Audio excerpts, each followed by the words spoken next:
No es solo literatura. Cierra los ojos. Escucha. Bienvenido al universo de Resilience Poems. El doctor Menudillo, de José Zahonero. Capítulo 1. Después de un largo y difícil trabajo, se logró poder copiar en papel corriente, esto es, del que de ordinario usamos para escribir, la historia del famosísimo naturalista y viajero explorador doctor Menudillo. Había escrito su historia en una hoja de papel de fumar, tan doblada que de ella se hizo un libro de algunas páginas manuscritas, y con tan diminutos renglones que para leerlos hubo necesidad de ampliarlos con el microscopio y la fotografía. Y por un medio semejante al que sirvió en París para poder descifrar los partes microscópicos fijados en las plumas de las palomas mensajeras. El estado en que el pobre doctor se hallaba le hacía valerse de medios extraordinarios para dar cuenta de sus aventuras a la Europa sabia y al mundo curioso. Por el año 1881, el doctor Menudillo había desaparecido. Nadie sabía a qué punto del globo dirigir agentes o exploradores que buscaran al doctor. En la Academia de Ciencias Naturales era donde mayor interés inspiraba la pérdida del célebre naturalista. El doctor Bill Garroba, médico afamado, habló en la Academia, pidiendo a ésta se hicieran los mayores esfuerzos y todos los sacrificios imaginables para averiguar qué había sido del doctor Menudillo. «Mucho me temo», exclamaba con voz llorona y alzando los ojos al techo. «Mucho me temo que nuestro querido colega haya hecho alguna barrabasada. Aquel no poderse estar quieto ni un segundo, aquella movilidad de ardilla, en fin, aquella vivacidad del doctor Menudillo, siempre me pareció a mí habían de llevarle a un fin desastroso». El célebre Curcúbita dijo que él temía que Menudillo hubiera perecido ahogado y estrujado en los bosques del Brasil por alguna serpiente boa constrictor, porque, sin duda, Menudillo había ido a aquella región de la América meridional, puesto que 1000 veces había manifestado el propósito de hacer este viaje para surtir con nuevos ejemplares su colección ornitológica y sus cajitas entomológicas y, sobre todo, para ver la hormiga de quitasol, que es una hormiga que va a un cierto árbol a arrancar de él una hoja con la cual carga a cuestas. Y así únese a otras hormigas cargadas cada una con su hojita correspondiente, y todas forman una larga fila de obreras que en las hojas llevan unas como lindas sombrillas abiertas. Con estas hojas, que tienen las cualidades de consistencia e impermeabilidad, cubren el techo del hormiguero para librarle del agua en la época de las grandes lluvias. El doctor Menudillo había deseado ver esto, y, sin duda, su noble curiosidad le había perdido para siempre en medio de los apretados y oscuros bosques brasileños. Tal vez se hallara convertido en sabroso guisote para regalo de los caníbales o antropófagos, o hubiera muerto víctima del paludismo en los pantanos de Egipto. Pudiera ser que en la boca de algún terrible saurio. También podría ser que se hubiera embarcado en algún buque submarino de esos que bajan al fondo del mar sin que les sea dado subir después, o que hubiera subido en algún globo aerostático de los que suben y no pueden descender. Estas eran las hipotéticas suposiciones que todo el mundo se hacía acerca de la suerte del doctor Menudillo, hasta que, por la revelación inesperada que hizo el presidente de la Academia, se creyó, por fin, descubierto el secreto. Dijo el presidente que el doctor Menudillo, sin duda alguna, habiendo notado que su entendimiento se debilitaba, había bebido de un maravilloso licor que un bonzo le diera en la India, elixir merced al cual podría recobrar con todo vigor la potencia del cerebro. Por fin, cuando se recibió el librito de las memorias del doctor, la Academia en pleno aplaudió con entusiasmo, manifestando su regocijo. Empezaba el doctor Menudillo su escrito, confirmando la suposición del ilustre presidente de la Academia Doctísima. Vivo, queridos señores, pero durante todo el tiempo que ha durado mi ausencia, tanto he padecido y en tan mísera condición me he visto que no creí jamás volver a vuestro lado. Bien lo sabéis, mi ambición fue siempre llegar a conocer la vida de los insectos, pero viviendo en un mismo mundo. Años hace que, como sabéis, estuve en la India. Allí conocí al sabio en ciencias esotéricas, Bausbane, y él hízome conocer una planta que tiene maravillosas propiedades. No habrá en toxicología un veneno más eficaz y extraordinario. Hácese un licor, y aquel que lo bebe siente luego en sí unos efectos verdaderamente portentosos. Queda poco a poco reducido a la más diminuta estatura y mínima corpulencia. Sabía yo que, sólo cuando, cumplidos los efectos del tóxico, quisiera uno recobrar la talla y volumen corporales perdidos, poníase en grave riesgo la vida. Yo, oh sapientísimo Bam Bam, dije al bonzo el día que, habiendo ido en busca suya, le hallé sentado de cuclillas junto a un magnífico templo budista ya ruinoso. Vengo a pedir favor de tu ciencia. El bonzo, que inmóvil permanecía allí horas y horas, días y días, y aun meses y años, mirándose, al bizcar los ojos la punta de la nariz, me respondió: «Habla, y acaba pronto, porque tengo mucho que hacer». Díjele que deseaba hacerme pequeñito, del tamaño de un dedo meñique, y añadí que pediría al cielo le diese todas las venturas más envidiables. Él, que ya había sido en otras existencias, según muy formalmente afirmaba, flor, oruga, mariposa, pájaro, caballo y muchas cosas más, hasta llegar a ser hombre, y que tenía la esperanza de ser luego buey, cernícalo, alcornoque y dromedario, accedió gustoso a proporcionarme el medio que yo deseaba. «Te transformarás», me dijo, «en un hombrecillo meñique cuando esto fuere de tu voluntad». Por fin, Bam Bam llamó a un muchachuelo indio que tenía a su servicio y le ordenó buscase no sé qué bebida, que al poco rato trajo el indio en una calabacita. Y Bam Bam, dándome muy solemnemente aquel brebaje, me dijo estas palabras que no se pudieron borrar de mi memoria y a las cuales no di entonces mucho crédito. Esta fue mi desdicha.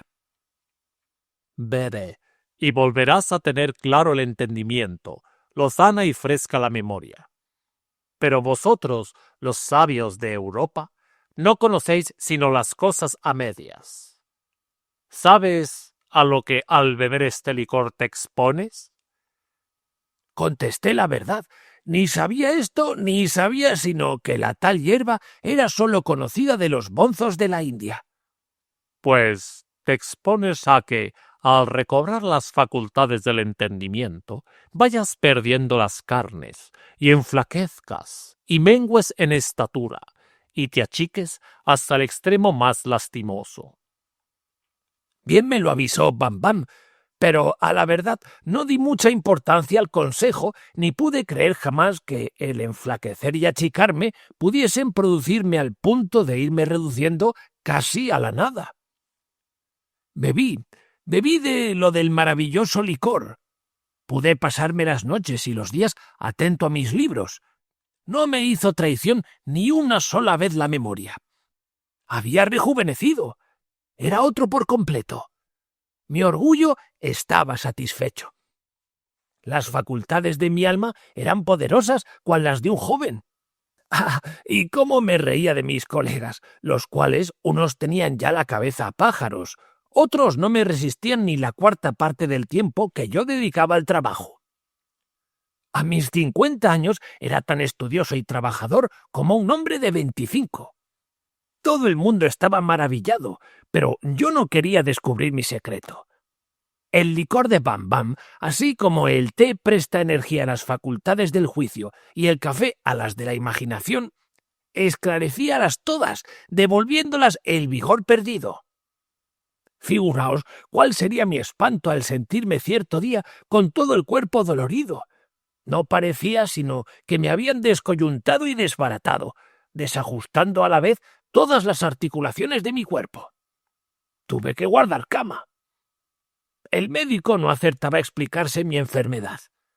Llevaba ya más de 2 días acostado, al cabo de los cuales tuve un agudísimo ataque.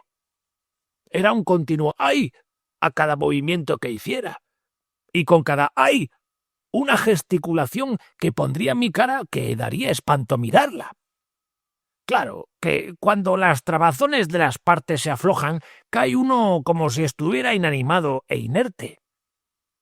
Y mi pobre mujer fue a llevarme una taza de salvia. Tras de mi mujer acudió nuestra vieja Timotea, con sus ojos saltones, que entonces me miraban con temeroso cuidado. La doncella también apareció con una taza de tila y un botecito de azahar, y tras de la doncella, con no sé qué cataplasma caliente entre ambas manos, María Basilia, criada la más antigua, y luego iba Rosita, la cocinera, armada con un enorme calentador. Así en fila, y con el remedio que a cada cual se le había ocurrido, llegaban mi mujer y mis criados solícitos y tristes. Pude contener a aquella procesión de devotos de la botica para que esperaran la llegada del médico, el cual, por fin, nos sacó de temores. Después de haberme pulsado, mirado y remirado por todas partes, aseguró que sólo había duda en que yo pudiese tener 1 o 2 de la media docena de enfermedades que allí me encajó, y que hubiera servido de letanía a la procesión que antes os he hablado. Confieso que aunque me hallaba decidido, por amor a la ciencia, a todo sacrificio, la verdad era que al comprender que los efectos del licor de Bam Bam iban ya a su más extremoso grado, me llené de terror. Yo de nada había prevenido a mi mujer. Temía hablarle del asunto. En todo caso, solo ella lo sabrá. Si llego a verme hasta el tamaño de un dedo meñique, todos creerán que he desaparecido. Me haré invisible, y si muchas cosas puedo estudiar así en el mundo de los insectos, ¿cuántas más en el de los hombres? Y me decidí a guardar el secreto. Esperé con inquietud. Así era que, por mi aprensión o mi temor, todo se me volvía a hacer preguntas que hicieron que la gente de mi casa creyese que iba a perder la razón. «Está usted muy flaco», me decía el doctor. Adiós, ya se comienza a cumplir el pronóstico de Bam Bam. Temía levantarme, no fuera a hacer el diablo que hubiese yo menguado de estatura. Todo se me volvía a mirarme las manos y medírmelas, así como las narices, la cabeza, y ver qué espantoso sería para mí descubrir la terrible realidad. Estaba, como os dije antes, libre de fiebres y dolores. Me decido a levantarme y al ponerme los calzones vi con profundo espanto que eran doblemente más largos y anchos que mis piernas. No quise que nadie supiera esto. Al verme reducido a la estatura de un niño de 8 años, puede que nadie pudiera contener la risa. Llorando de rabia, me metí de nuevo en la cama. No, esto ha de ser inevitable. ¿Qué necesidad tengo de decirle a nadie esto?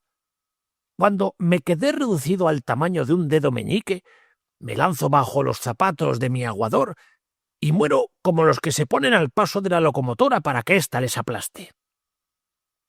Se me olvidó a deciros que Bam Bam me había dado el consejo de que si notaba el enflaquecimiento y el achicamiento de mi cuerpo, dejara de beber el maldecido licor.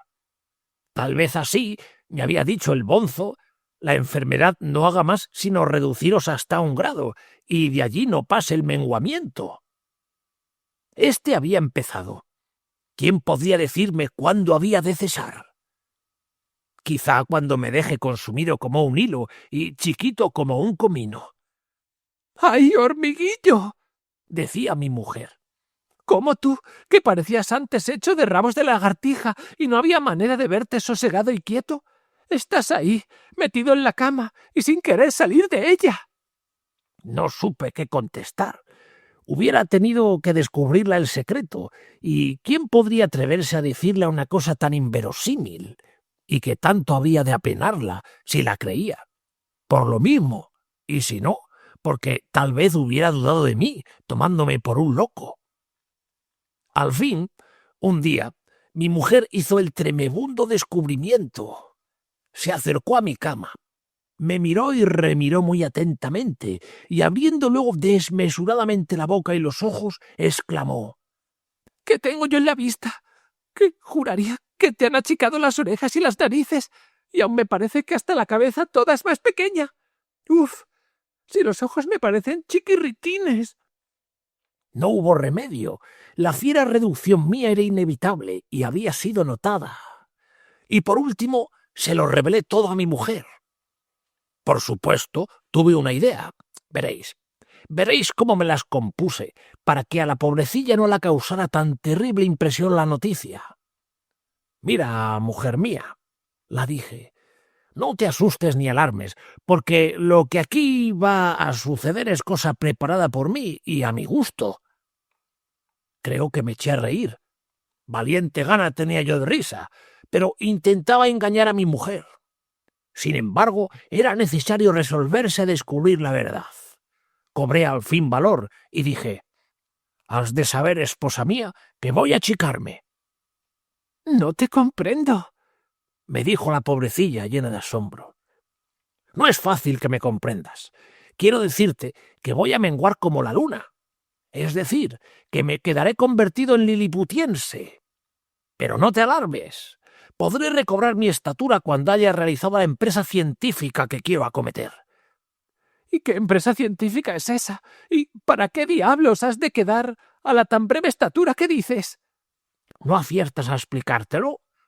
Pues siendo yo chiquirritín me será más fácil, y sin ayuda de microscopio ni de micrófono, ver y oír a los animales pequeños. Estoy loco de contento porque puedo realizar un viaje científico al mundo de los insectos. Realizaré una heroica empresa, me cubriré de gloria, y con la obra que yo publique dando cuenta de todo cuanto vea y estudie, haré un capital». Mi pobre esposa se echó a llorar amargamente. No se la ocultaban los peligros a que sin duda habría de exponerme. Podría morir en las fieras uñas del gato, en las tenazas cortantes de una hormiga. Para mí serían monstruos hasta los bichos más imperceptibles a la vista. Tuve el valor de fingirme alegre y entusiasmado por consolar a mi mujer, que estos sacrificios ha de hacer un hombre honrado por los seres que ama. Y de tal modo me expresé, y por tales medios hube de animar el corazón de mi pobre esposa, que ésta no sólo se tranquilizó, sino que llegó a reírse de lo extraño de mi achicamiento y a admirarse de lo que ella consideraba como un maravilloso resultado. Se hicieron los preparativos todos para cuando llegara el caso. Convinimos en que ella guardaría el mayor secreto, no fuera que, excitada la curiosidad de las gentes, llegase yo a servir de diversión a mis colegas los sabios y a las muchedumbres amigas de ver monstruos gigantes y enanos en las barracas de feria o en los circos de saltimbanquis. No obstante, mi tristeza se había disipado. Al fin y al cabo, me decía, no ha de ser tan triste mi suerte, y eso mismo, que he dicho por consolar a mi mujer, me ofrece en realidad un motivo para ver y estudiar grandiosos misterios de la vida y de la naturaleza. A grandes y a chicos consuela y ennoblece la ciencia, y puede que si llego a empequeñecerme hasta el tamaño de un dedo meñique, pueda realizar estudios que me engrandezcan a la altura de los más eminentes y celebrados naturalistas. A los pocos días quedé, en efecto, tan pequeñito que podía encerrarme en mi petaca, darme un baño en mi tintero y hacerme un abrigo de piel con el dedil de uno de los guantes de mi mujer. Así pude dar principio a mi viaje y consolar lo doloroso de mi triste situación con el trabajo científico a que, como veréis, he dedicado mi vida de hombre meñique, de doctor diminuto, de segundo Gulliver, de Robinson Pitiminí. Fin del capítulo 1.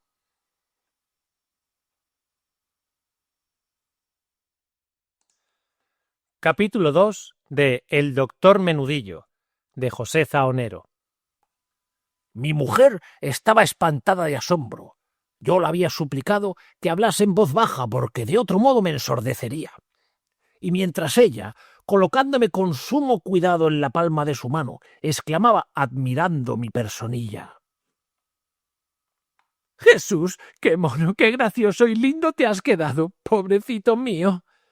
Yo estaba lleno de terror al ver que en el cutis, antes para mí fino y suave de mi mujer, aparecía entonces a mis ojos como esos burdos lienzos de sacos, y aún más áspero y acortezado, y surgiendo de él todo un cañaveral de varas negras y grasientas, lo que otras veces había sido para mí bello finísimo, delicado.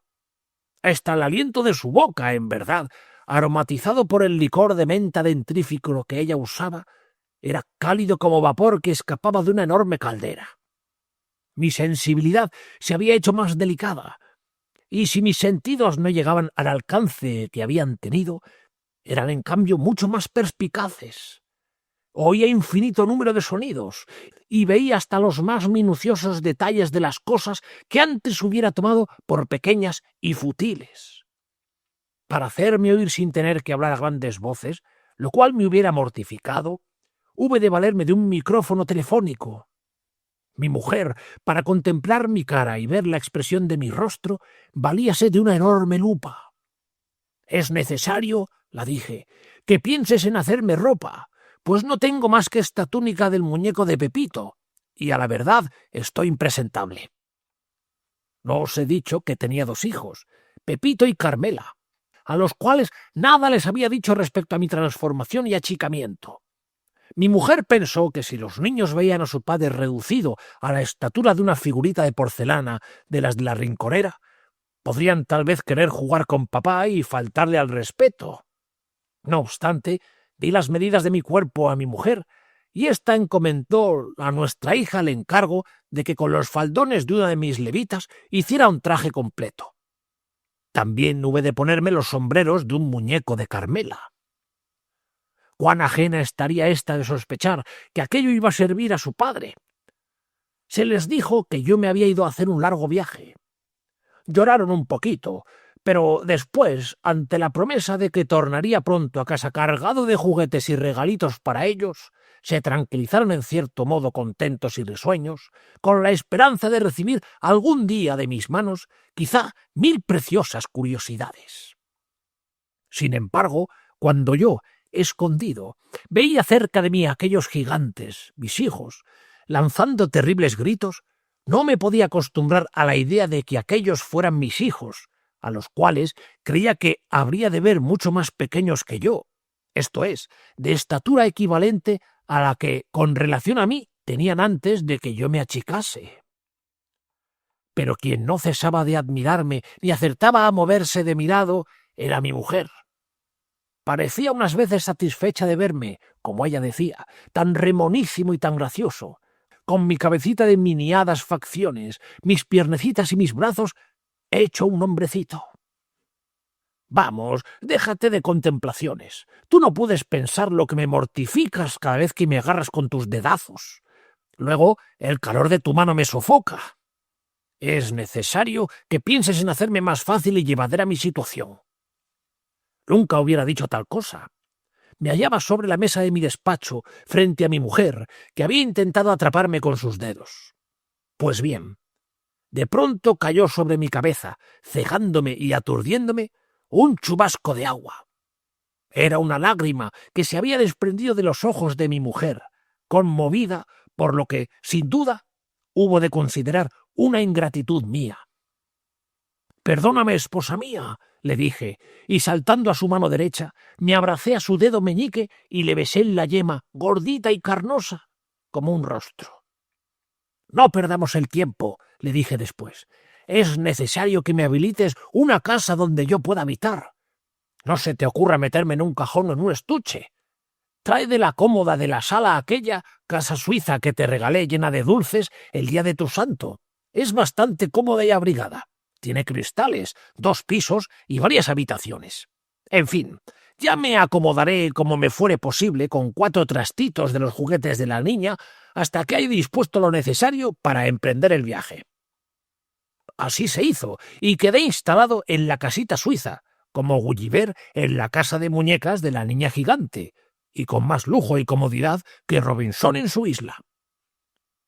¿Quién habría de decirme en otro tiempo, cuando hube de comprar en montón algunos de los juguetes de mi hija, que compraba enseres para mi uso y servicio, mejor que para la diversión de Carmelita? Este es el misterioso destino del hombre. Metido en una caja de muñecas, quería conciliar el sueño, toda vez que durante todo el día había estado de aquí para allá, colocando los muebles y barriendo las habitaciones de mi morada. Pero imposible. El sueño no llegaba.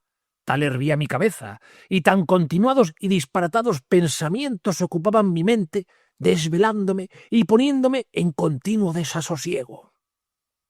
No podré seguramente resistir esta vida, como no es soportable ninguna cuando el hombre se entrega al ocio y se deja dominar por la pereza. Estudiaré. Mi mujer abrirá los libros, y subiendo yo sobre las páginas y a la carrera, pasando y repasando por los renglones, a la vez que leo, me ejercito en el paso gimnástico. Esto hice a la mañana siguiente, después de haberme lavado y vestido, y luego de tomar mi tacita de café por desayuno. De este modo hice siempre que me era necesario leer y estudiar. Hice una observación utilísima, y era que, como algunas veces me cansaba de andar con tal premura por entre las líneas, tenía que caminar despacio y me fijaba más en lo que leía, de donde yo deduzco que los estudios que se hacen a la carrera, maldito lo que aprovechan. Y por tanto, el que estudia con sosiego reflexiona con más juicio y saca fruto mejor de lo que los libros nos dicen. ¡Qué espectáculo tan nuevo y asombroso para mí aquel mundo pequeñito! ¡Qué maravillas contemplaba!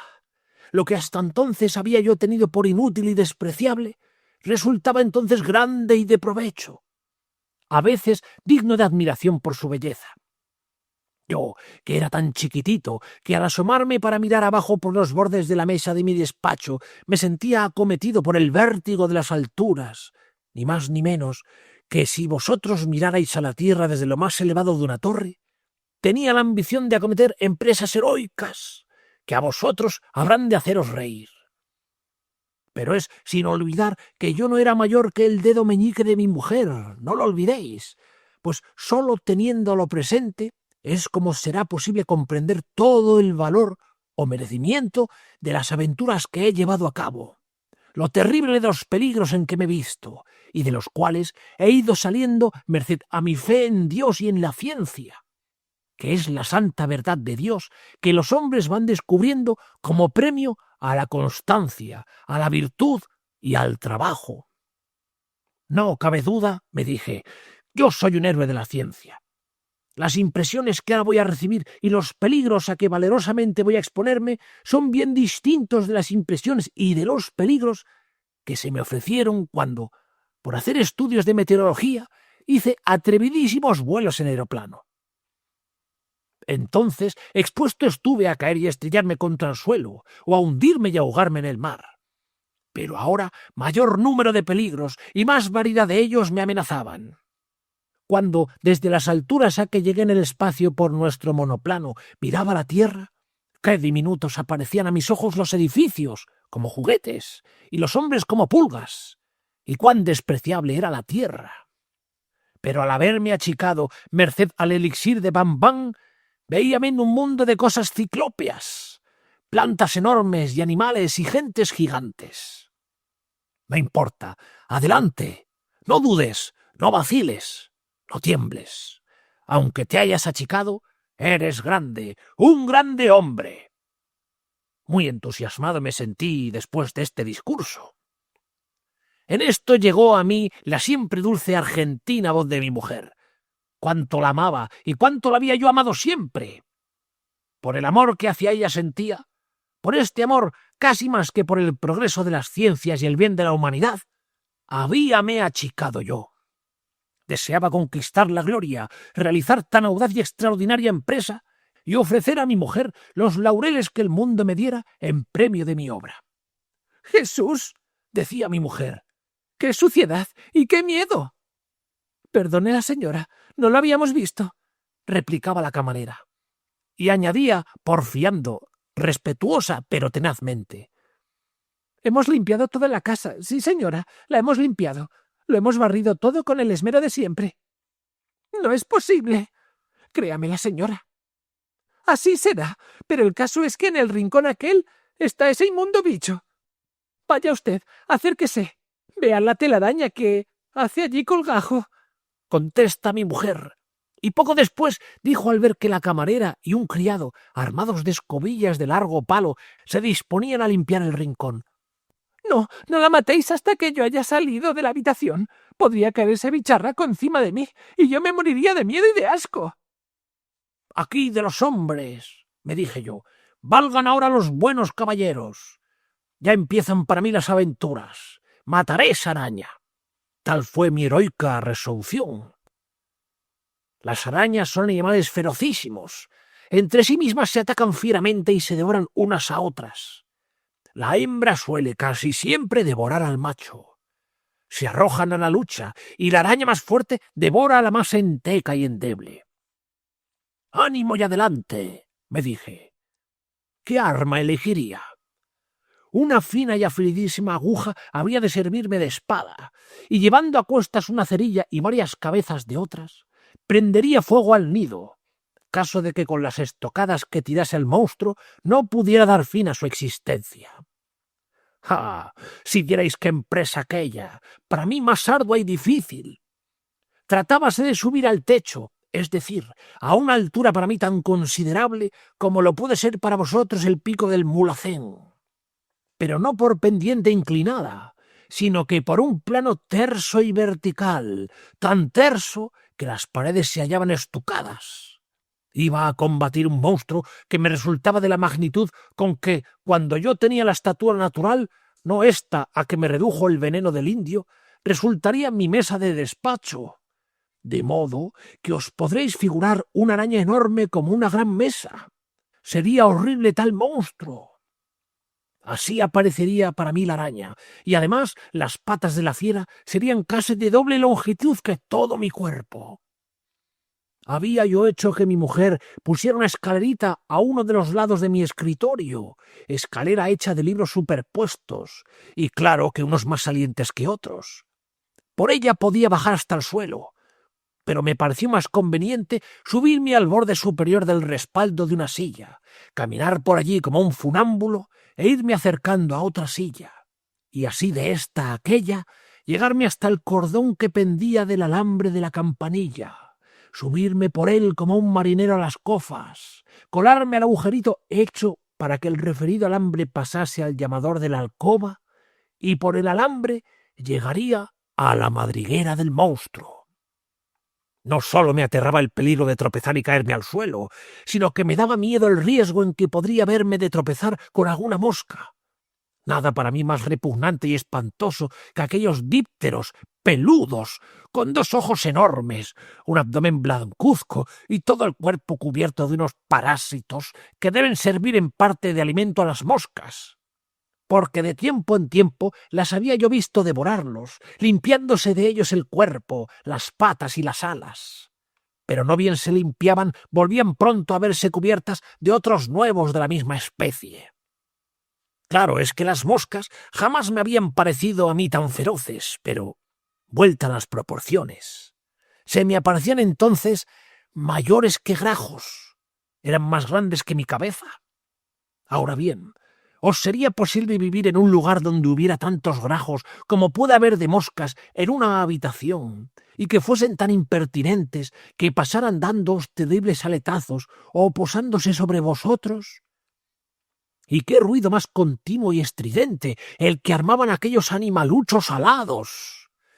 Muchas precauciones había tomado mi mujer contra ellas, disponiendo platos de goma espesa y azucarada y de unos ciertos papeles venenosos.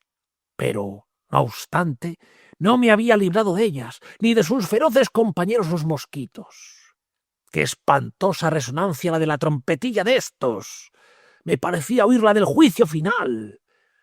Aumentad las impertinencias de estos animales con relación a mi pequeñez y a la sensibilidad de mis orejas, que percibían los sonidos más pequeños con un aumento desmedido. Y bien fácil os ha de ser comprender mis sufrimientos. Salí de mi casa con una cajita de papel que me hice, no sin gran trabajo, para cortarle y doblarle, y mi aguja espada, que había afilado con habilidad y maña. Atravesé la superficie de la mesa. Un estruendo espantoso me sobrecogió el ánimo. Era un triquitraque ensordecedor. Resonaba detrás de unos libros. Di vuelta por ellos y me hallé pronto, con gran asombro mío, contemplando mi reloj de bolsillo. Subí por su tapa de oro. ¡Qué maravilla! Una plataforma grande de oro cincelado bajo la cual se producía el mecánico sonido de las ruedas en constante movimiento. Verdaderamente hube de recordar entonces el reloj de Gulliver, que había sido el espanto de los liliputienses, mis semejantes. No hay como esto de llegarse a ver pequeñito para dar el mérito verdadero a cosas que nos parecen de escaso valor. ¿Quién habría de decirme, cuando metía y sacaba aquel aparato en el bolsillo, que habría de verme algún día de pie sobre él, ni más ni menos, y pudiendo pasear por todo el disco como por una glorieta? Era conveniente averiguar a qué hora daba comienzo mi aventura, más que gigantesca, hercúlea. Bajé de la tapa y, tomando mi alfiler de gran cabeza, apreté el botoncillo y ¡chas! Saltó la tapa. Subíme al borde del cristal y vi la hora. Vi más. Pude percibir el movimiento de las agujas, tan lento que no es posible advertirlo ni aun fijando mucho la atención para ello. Con maña y fuerza pude cerrar el reloj. ¡Ea, en marcha! Son las 10:30. No tengo tiempo que perder, me dije. Y santiguándome, impersignándome, recé devotamente arrodillado, suplicando a Dios Todopoderoso me sacase bien de aquella tremenda aventura que iba arrojadamente a acometer, pues iba a vérmelas con un monstruo espantoso como jamás las más atrevidas y fantásticas leyendas humanas habrían imaginado, de horrendo y fiero. Trabajo me costó caminar sobre el borde superior de las sillas, pero cuánto tuve que admirar. El suelo de la habitación aparecía a mis ojos 1000 veces más vistoso en colores que el campo más florido. La alfombra de tapicería resaltaba con variantes de grana y rosa, y todo en una armonía perfecta. Alcé una vez la cabeza y vi en la altura del techo, allí donde casi no podía yo alcanzar con mis ojos, unos reflejos brillantes, como si se produjera un espléndido fenómeno meteorológico. Eran enracimados unos magníficos prismas de cristal que lanzaban luces irisadas. «Serán», me dije, «las lágrimas de la araña del despacho». Saqué un anteojo que había podido arreglarme y contemplé el conjunto de aquella portentosa obra de cristal. Cuán hermosa habrá de parecerme también de noche, mandando que enciendan las velas todas. No menos asombro me produjeron los cortinajes de damasco, junto a los cuales pasé, y los grandes espejos. Al fin llegué al cordón de la campanilla, y lleno de animoso coraje, queriendo robustecer mi ánimo por la realización de audaces empresas, comencé a subir, tras, tras, tras. ¡Ah! Pero me fatigaba. Y así, haciendo descanso y tornando a mi ascensión, llegué a la altura. Probé con el pie la resistencia del alambre para ver si me podía soportar, y quedándome asido a él con las manos, pasando ésta, volviendo el cuerpo para soltar aquella, y cogiéndome con la otra, llegué al boquete por el cual penetraba el alambre a la alcoba. Apenas sí cabría entrar por él, arrastrándome y pegando mi cuerpo al alambre. Antes quise examinar el conducto, no fuera que en él hubiese algún animal, sobre todo alguna tijereta con su numerosa cría, que aquellas suelen esconderse en los agujeros y en las grietas, donde guardan sus hijuelos sin separarse de ellos. Miré y nada vi, y al fin, rastreando, me hallé al otro lado, es decir, en la alcoba. Fin del capítulo 2.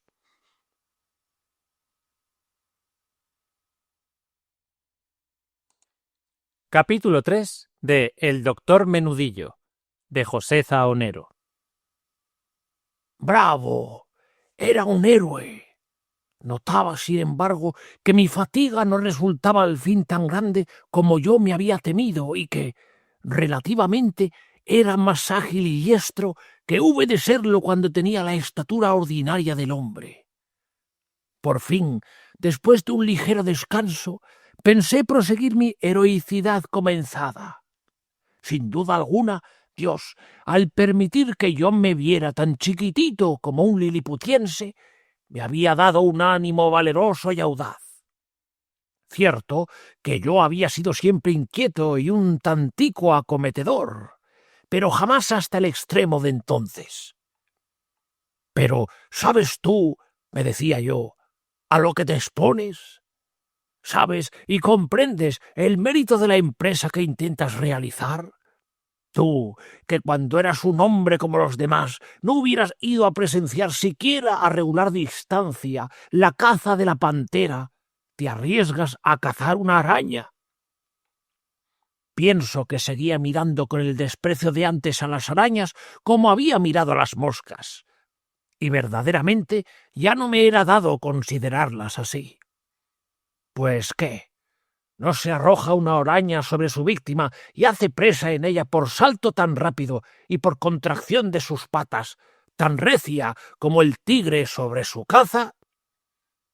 Espantoso habría de ser morir prensado debajo de la peluda panza del arácnido, húmeda por el juguillo de las mucosas.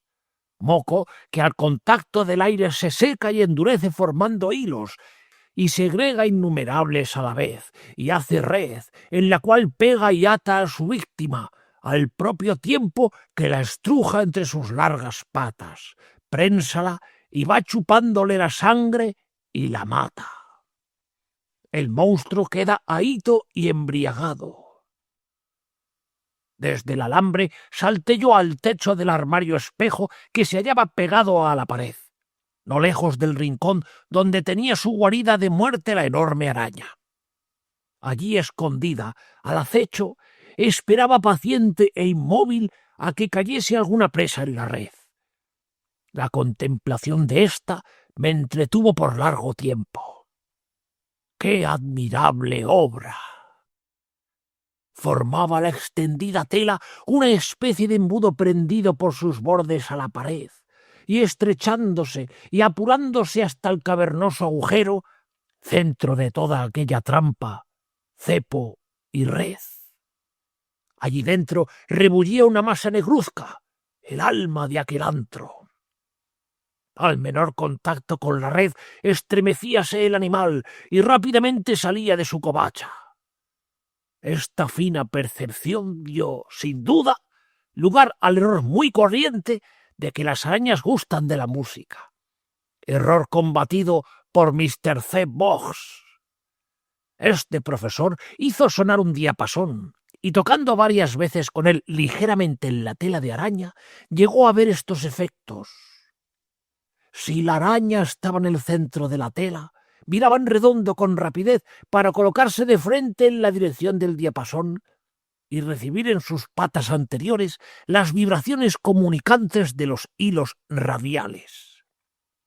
Una vez hecho esto, tendía sus hilos hasta alcanzar el instrumento en el punto de unión de dos o más, cuya dirección determinó mediante las patas anteriores. Si no se mueve el diapasón cuando llega a él la araña, parece experimentar el mismo encanto que si tropezara con una mosca, pues lo coge, lo abraza y rodea con sus patas mientras duran las vibraciones del sonido, sin que la experiencia le enseñe que hay otras cosas que pueden zumbar además de su víctima ordinaria.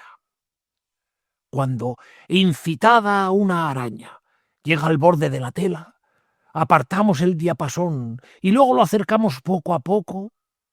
Vigila su presencia y su dirección. Se aproxima cuanto puede en la dirección del sonido. En cierta ocasión cogí una mosca, la sumergí en parafina, la puse en una tela de araña y atraje este animal tocando la mosca con un diapasón. Cuando la araña pudo convencerse que aquel no era alimento conveniente, es decir, que estaba adulterado, y le abandonó, toqué la mosca de nuevo. Esto produjo el mismo efecto de antes, y tantas veces como la araña trataba de dejar la mosca, la retenía yo acercándole el diapasón. Así logré que la araña comiese una buena parte de la mosca. Para hacer estos y parecidos experimentos, habíame yo sacrificado bebiendo el licor de Bambán, que estaba en batalla. Una lanza larga, aguda, una magnífica lanza, que a pesar de ser toda de acero, no me resultaba pesada. Me serviría en la lucha. Era una aguja de hacer media. Sin moverme del sitio en que me había colocado, podía atacar a la fiera. La araña perecería si yo consiguiera manejar con destreza y tino el arma. Atravesaría de parte a parte al bicharraco, enclavando después un extremo en la pared y otro en el armario. De este modo, fuera la araña, me sería fácil acercarme a ella y cortarle la cabeza o ponerle fuego. El movimiento tenía que ser pronto y certero, porque de lo contrario huía, en cuyo caso tal vez pudiese encontrársela a mi mujer, la cual se asustaría terriblemente, o quizás se arrojara sobre mí y sería abrazado por el monstruo como los osos abrazan, o el boa constrictor estruja a sus víctimas. Además, me chuparía la sangre como el pulpo a su presa. El momento de prueba llegó. Embracé mi lanza, no muy pesada para mí, pero a la verdad difícil de manejar por lo larga. Y creedme, no penséis que por amor propio refiero este valeroso hecho mío, pero al fin representaba en el pequeño mundo a la raza humana domeñadora de monstruos. Nuestro Hércules microscópico, nuevo Cid, asesté al arañón tan recio golpe y con tan certero empuje que le atravesé de parte a parte, enclavando la punta de la lanza en el fondo de la covacha. Aseguré después la otra punta según había pensado, y el animal quedó preso, batiendo sus largas patas y rebullendo furiosamente en su nido, sin poderse desprender de aquel acero que le sujetaba a mi voluntad. Así pude, sacando mi espada, darle tales estocadas en la cabeza que al fin murió. ¡Hurra! ¡Hurra! ¡Victoria! ¡Victoria primera del doctor Meñique! ¿De qué me envanecía?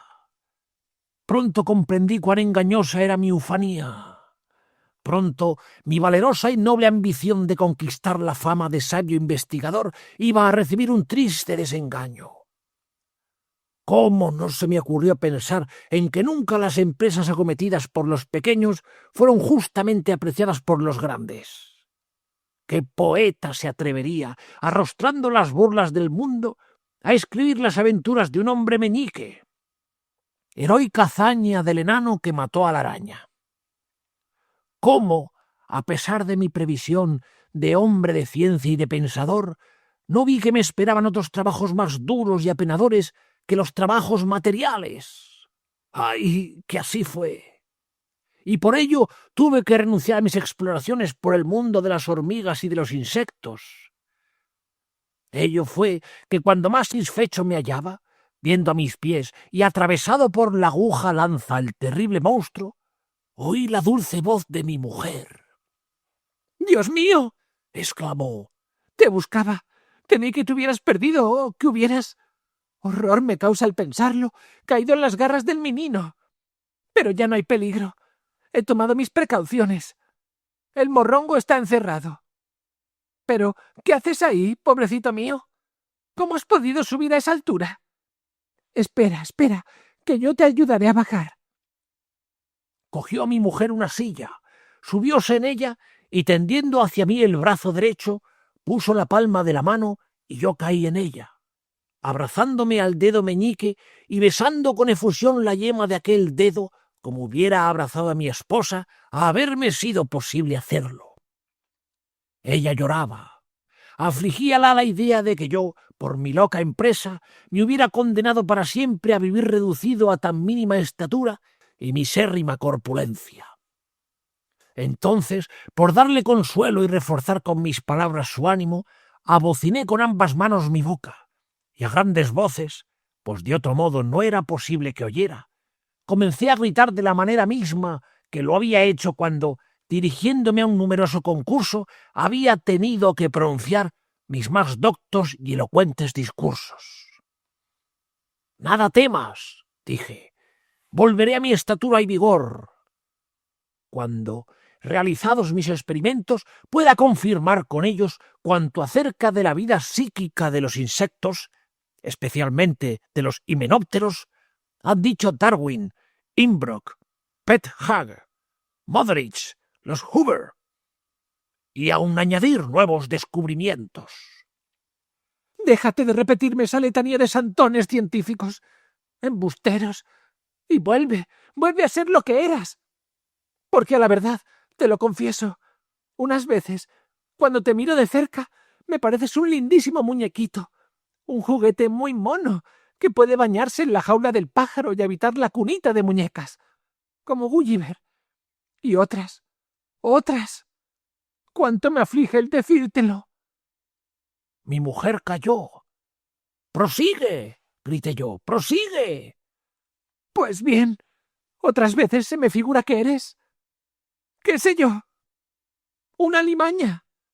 «¡Dios mío! ¿Qué dices?», exclamé lleno de espanto. «¿Una rata sabia?». En esto sentimos pasos en la habitación inmediata. Era preciso que nadie me viera y preciso guardar nuestro secreto. Y como indudablemente alguien se acercaba, aconsejóme mi mujer que me ocultara. Y yo lo hice, metiéndome debajo de la mesa y abrazándome a una de las patas, subíme por ella como por el tronco de un árbol, quedándome sentado en una moldadura, como un grumete en la cofa o en la gavía de un palo del barco. El tapete de la elegante mesita me ocultaba por completo. ¡Qué alboroto de voces, que eran atronadoras en mis oídos, llegó a ellos! Mi ayuda de cámara y el ama de llaves, todos, que estaban inquietos por mi ausencia, llegaban a preguntar por mí a mi mujer. «¿Qué ha sido del señor?», decía Pedro, mi criado. «¿Dónde está el amo?», clamaba el jardinero. «Dicen que se ha marchado al extranjero, pero ¿cuándo?», decía María Basilia, nuestra vieja y muy querida mayordoma. Mi mujer vióse apuradísima, sin saber qué contestar, pero temerosa de decir la verdad, por no fiarse de la discreción de su gente, dijo: «El señor ha tenido que marcharse al extranjero a desempeñar una comisión científica secreta que le ha encomendado el gobierno. Viaja de incógnito, y es preciso que nadie lo sepa. Así pues, encargo a ustedes guarden el secreto. Yo me quedaré sola en estas habitaciones hasta que venga el señor. Cuando necesite algo, te llamaré a ti, María. Idos, pues, que yo tengo que escribir unas cartas y quiero estar sola».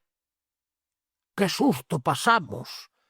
Desde luego comprendí que era muy acertada la resolución tomada por mi mujer. Convenía que la gente no me viera. La curiosidad fue causa de la perdición del mundo. La curiosidad de la gente de mi casa podía provocar la de los vecinos, y la de éstos, la de todo Madrid, y quién sabe si no llegaría a verme en el tristísimo estado en que se ven todos los enanos, siendo objeto de las miradas de una muchedumbre de mirones. Además, mis trabajos debían hacerse con el mayor secreto posible. Pasaron algunos días y hasta meses, y durante este tiempo estuve ayudado por mi caritativa mujer haciendo todos los preparativos para mi empresa. Esta había de realizarse en el jardín. Ni aun para las peligrosas cacerías del centro de África son necesarios las armas, las trampas, la maquinaria y preparativos que eran necesarios para mi heroica empresa. Tejió mi mujer redes diminutas. Hízome un lindo dedalito de oro de un casco, de grandes agujas y agujones lanzas, y de la malla de un precioso bolsillo de plata una finísima cota. Y así, armado y revestido, y encomendándome con todo fervor a Dios y con amor apasionado a mi dueña, halléme dispuesto a dar principio a mi odisea y a cometer hazañas y aventuras dignas de una nueva Ilíada. Hasta los niños saben que los insectos reciben este nombre porque están formados de cuerpos seccionados, partes que se hallan enlazadas por articulaciones como placas anulares que protegen el cuerpo. Llámase a tal conjunto dermoesqueleto. Por lo general es duro y liso. Por él se ven los animalillos defendidos para las faenas del trabajo y los peligros de la guerra. He aquí que yo, al vestir esta cota de malla hecha del bolsillito, tanto me asemejo a un príncipe guerrero antiguo como a un diminuto escarabajo. Los insectos son, pues, comprendidos por sus tres partes: cabeza, tórax y abdomen. La primera es la más importante y por mí la más temida. En ella no sólo residen la inteligencia del animal y los sentidos, sino armas poderosas. La cabeza es un verdadero estuche parecido a esos que un ingenioso y hábil fabricante suele ofrecernos para que hallemos en un solo objeto la utilidad y los servicios que pudieran prestarnos varios instrumentos a la vez: bastones, escopetas, cuchillos, tenedores, arpones, martillos, sierras, dardos, limas, tenazas, dagas y trampas que sirven de boca, mandíbulas. Cuando un insecto se me acerque, pensaba yo, que habría de verme seguramente en grave riesgo de ser atravesado de parte a parte por un agudísimo cuerno, dividido por unas tenazas, lanceado por punzones, desgarrado, triturado, padeciendo mayores martillos que los que padecían los delincuentes en los tiempos en los cuales se les daba tormentos dentro de las cárceles, y según bárbara costumbre de todos los tribunales del mundo. No importa, me dije lleno de valor, arrostraré todos los peligros, pero, en cambio, descubriré todos los grandes secretos de la vida de los muertos, y tal vez todos los misterios de la ciencia. Y esto lo dije con tal soberbia como inspirado por el necio orgullo y la satánica ambición de los golosos Adán y Eva y de los torreros de Babel. ¡Ah! Que sin duda esta soberbia fue causa de mi castigo. Otros tormentos, otros más crueles que los que yo temía, sobrevinieron. ¡Ah! De ellos fui víctima, y por ellos perdí mi empresa. Fin del capítulo 3.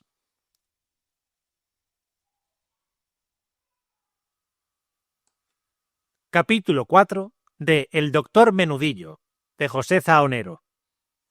Una mañana, cuando ya me disponía a bajar al jardín y mi mujer, metídome en uno de los bolsillitos de su elegante delantal, penetró en la estancia en que nos hallábamos la vieja María Basilia, muy azorada. Señorita, el ayudante del señor acaba de llegar y dice que tiene que ver a usted. Lleva ya varios días viniendo con la misma pretensión y todos ha recibido la misma respuesta, de que usted no está en casa. Hoy asegura él que sí, que está usted y que él no se va sin verla. Habré de decir que durante los primeros días de mi empequeñecimiento fue recibido por mi mujer mi ayudante, que iba repetidas veces y muy solícitamente a preguntar por mí. Contestaba a mi mujer que yo me hallaba fuera de Madrid y que ella ignoraba en qué lugar.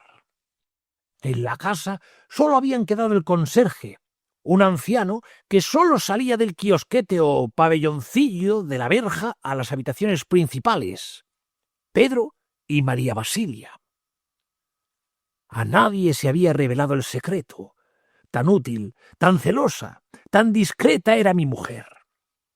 Así fue que ante la insistencia de mi ayudante, mi mujer dio orden de que le hicieran subir. «Estate quietecito aquí en el bolsillo», dijo mi mujer. «no vayas a caerte».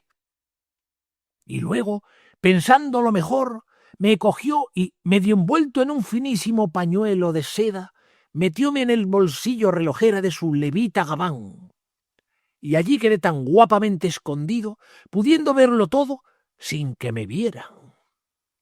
Una vez dentro de mi escondite sentí un ruido estruendoso, golpes acompasados, periódicos, como las salvas de cañonazos. ¿Qué era aquello? Mas ya, el corazón, el amado corazón de mi esposa. ¡Qué potente! ¡Qué sonoro! ¡Qué rico de vitalidad! A su lado, que era el mío, de vertiginoso movimiento y levísimo, casi inaudible latido. Nunca sentí mayor pena por mi pequeñez. Estate quieto, marinito mío. No te expongas a que ese señoritillo te descubra, y entonces estamos perdidos. Cállate. Voy a divertirme un poco ahora con la curiosidad de este mozo, y aun a poner un poco a prueba su afecto y gratitud hacia ti. Señora, perdone usted si he insistido en verla, pero... Calla, me dije yo, oyendo el vozarrón. Ya está aquí este mequetrefe. Y abriendo un poquito el pliegue del pañuelo, me puse por el vacío a oler y a atisbar. Pase, pase y tome asiento, dijo mi mujer con exquisita cortesía. Vengo, señora, a que usted me dé noticias del maestro. Mi mujer miró al mozalbete, y algo debió de adivinar en sus ojos con esa perspicacia femenina que es la más aguda y original facultad inteligente que Dios otorgó al alma de las mujeres, porque entre apenada y maliciosa dijo: ¿noticias? ¿Y usted las pregunta? ¿No comprende usted que todo cuanto ocurre debe obedecer a algún terrible misterio? ¿No se le ha ocurrido a usted pensar, al verme retraída del mundo, que ha debido suceder alguna desgracia? ¿Cómo? ¿Es posible? exclamó el mocito, más sorprendido que apenado. Sí, amigo mío, deme usted su palabra de honor de no decir nada a nadie de lo que voy a referirle, por ser usted persona de mi estimación, añadió mi mujer. Gracias, señora, replicó el ayudante. Pues bien, hace ya algunos meses que el doctor se fue al interior del Congo belga con unos sabios exploradores, y a los pocos días cayó en las garras de un tigre. Llevóse mi mujer las manos a los ojos, cubriendo con ellas la cara. Yo vi su sonrisa de finísima burla. Hacía mi mujer que se hallaba muy dolorida por la desgracia de haberme perdido para siempre, y en fingir tal apenamiento bien me hacía comprender su propósito, que no era otro sino el de que viese la falsía del carácter de mi ayudante. En efecto, éste pronto reveló sus intenciones, su hipocresía y su codicia. Consuélese, querida señora. ¿Qué se le ha de hacer ya? Era de esperar la desgracia. El maestro un día u otro tenía que hacer alguna locura. ¿Locura? Sí, había dicho locura. Por locura tomaba él mis valerosos, mis heroicos intentos, mis empresas científicas. Así los estimaba él, que siempre, por adularme, habíame colmado de elogios y prodigado exageradas ponderaciones de alabanzas. Morir para ver. Pero era aún mucho lo que yo tenía que ver. Atrevióse a pedir licencia, según él dijo, para arreglar mi biblioteca y examinar, corregir y ordenar mis papeles, mis estudios. Corregir él mis horas. Habría desvergüenza. Pues aún llegó a mayor maldad y cinismo, puesto que se atrevió a decir aquel zascandil, aquel mancebo de laboratorio y malamanuense, que en todos aquellos papeles había muchos trabajos suyos. ¿Nuestros estudios y descubrimientos? Yo me revolví en el bolsillito de mi mujer, y hubo un momento en que me sentí tan indignado que, olvidándome de que mi voz era debilísima y mi personilla de diliputiense, estuve a punto de protestar con un fiero exabrupto y de arrojarme al cuello de aquel miserable petulante. También mi mujer debía estar indignada, porque yo sentía que su corazón daba recios y precipitados latidos. Dio mi mujer licencia a mi ayudante para que fuese a mi cuarto de estudio, y cuando el mozuelo salió, yo dije: «¿Cómo? ¿Y has permitido a ese títere que revuelva mis papeles?» Sí, quiero ver, y que tú veas hasta qué extremo lleva su osadía, díjome mi mujer, y sacándome del bolsillo y poniéndome en la palma de la mano, me colocó en el suelo, y yo luego me dirigí al despacho. Sentóse el jovenzuelo en mi sillón, y su primer cuidado fue escribir una carta. Yo pude escalar por los mimbres del cestito papelera hasta una moldura del zócalo, y por el cordón de la campanilla, trabajo de acróbata, ocultarme entre dos cuadros, uno con el retrato del rey y otro con el de mi esposa. Quedaba yo colocado precisamente detrás del tuno de mi ayudante, y de modo que me era fácil ir leyendo lo que él escribiera. ¡Oh, qué furioso coraje se apoderó de mí! Pues no se atrevió a escribir una carta al presidente y a los miembros de la academia, diciéndoles remitía los trabajos, los descubrimientos científicos por él realizados, y hacía enumeración de ellos, y precisamente referíase a todos los míos. Hubo un momento en el que, no sé por qué, sin duda, para buscar alguna de mis preparaciones microscópicas o para revisar alguna de mis curiosas cajitas entomológicas, salió del despacho y dirigióse a mi laboratorio, que se hallaba en la contigua habitación. Yo entonces salté a la mesa, y sobre la carta, y restregando los pies en el papel, fui palabra por palabra y renglón por renglón, borrando todo el escrito, y luego me escondí detrás de unas carpetas. Pensando en hacerle alguna barrabasada, esperé, pero esperé en vano. El granuja no volvía. Habíase quedado en el laboratorio. Oí el monótono rumor de dos voces hombrunas. ¡Ah! Pronto las reconocí. El ayudante estaba, sin duda, hablando con Pascualón, el mozo de laboratorio, que por orden de mi esposa iba allí 2 o 3 veces a la semana para hacer la limpieza. Sospeché que tal vez habría de ser interesante para mí aquel palique. Pascualón no había llegado a merecer de mí nunca la confianza que mi ayudante había logrado inspirarme y que yo le dispensaba. Parecíame zafio, socarrón y muy amigo del vino, por el que tal vez fuera capaz de vender a su mismo padre. Llegué queditamente al laboratorio y pude esconderme en lugar seguro. ¿Con qué dice que ha muerto el amo? ¿Cómo estará la señora de afligida? Contra, decía Pascualón. No te lo creas, replicó en voz baja el traidorzuelo Benito. Así se llamaba mi ayudante. ¿Cómo que no? Digo que no lo ha sentido tanto como tú te figuras y como muchos pensarían, dijo Benito, y añadió con cierta sonrisa de burla. Pascualón, tú, aunque pases por bruto, no lo eres. ¿Estamos? Y ya comprendes que el maestro pasaba de los 40. No era un Adonis. ¿Y qué es eso?, preguntó el mozo. Que no era un hombre guapo, y además era estrafalario. Ya lo sabes tú, pues te regañaba por la manía que le había entrado a él de que tú siempre estabas borracho. Es verdad, lo cato como cualquiera quisque, y no más. Además era tacaño. Y que usted lo diga, señorito, pero estos hombres de saber, replicó Pascualón, son muy ávaros. ¿De saber? Sabían lo que uno le enseñaba, pues ¿por qué te piensas tú que me tenía a mí? No, como saber sabía. Las obras que tiene escritas. Él, con ayuda de vecino. Me resistía a seguir oyendo más, pero aún me quedé y pude oír a Pascualón, que se despachaba a su gusto, diciendo de mí perrerías. Y como llegara a pensar que Benito podría quedarse con mi laboratorio y con mis obras y ocupar mi puesto, díjole con acento dulzón y en tono de bajuna adulación. Ahora el señorito hágase valer y tendrá la fama que merece. Quédese con todo, que ya se lo irá pagando al ama. Y si no... ¿Y si no, qué?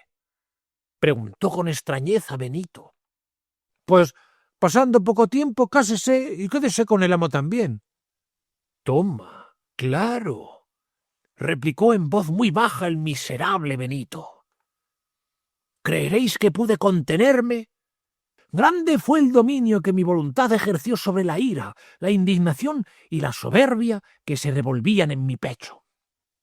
¿Qué podía yo hacer? Yo, pequeño como un renacuajo. Ah, sí, me dominé, pero no tuve el mismo poder sobre mis pasiones poco después, en que, como se verá, tuvieron término mis ilusiones de hombre de ciencia. Salió Pascualón y quedóse solo y revolviéndolo todo Benito.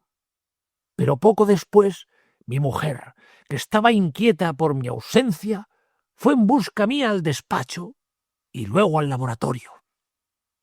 Entra en este, y el turno de mi ayudante la recibió con halagadora sonrisa y... ¡ah! Me ciega el furor cuando lo recuerdo. Con el pretexto de volver a darle consuelos, fue poco a poco y con astucia, zalamería y malignidad a galantearla. No pude entonces contenerme y empujando a las patas de una vitrina, en la cual había un frasco de vitriolo, la derribé.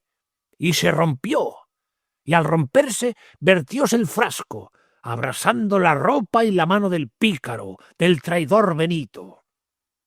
Mi mujer dio un grito. Yo eché a correr. Y ella, al verme, púsose delante de mí para que Benito, a su vez, no me viese. Yo pude escapar por la puerta-ventana que daba al jardín. ¡Ha sido un ratón! ¡Un ratón!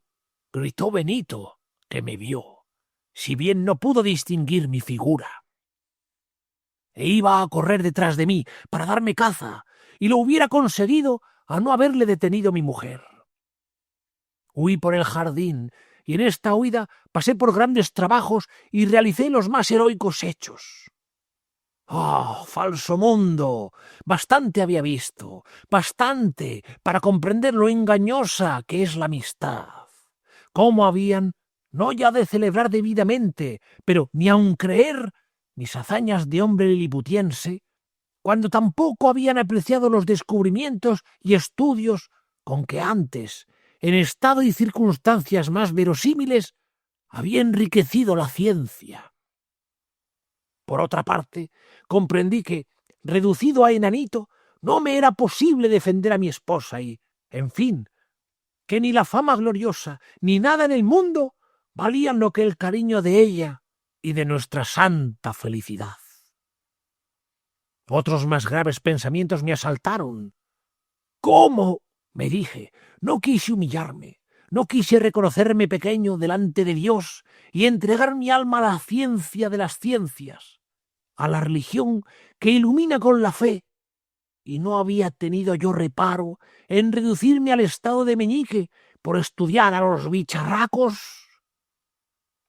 Con estas reflexiones fuime hasta la casa decidido a buscar remedio a mi pequeñez y volverme a mi estado primero. Y así me vi, ¡oh, qué espanto! Me vi al entrar en la cocina cerca de una cesta, de la cual salieron más de 5 docenas de horribles, negruzcos y gigantescos monstruos, para mí más grandes que elefantes y armados de terribles tenazas, y todos me acometieron. Y hubiera perecido si mi mujer, que por todas partes me buscaba, no hubiera entrado allí, y al verme se precipitó en mi socorro, llorando y gritando. ¡Dios mío! ¡Dios mío! ¡Que a mi marido se lo comen los cangrejos! Desde allí fui conducido a la cama, y pocos días después desperté. Velábame mi esposa. Todo había sido un sueño. ¿Qué es patraña? ¿Qué otra cosa son las novelas, cuentos y zarandajas? Fin.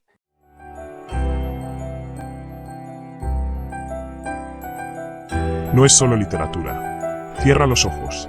Escucha. Bienvenido al universo de Resilience Poems.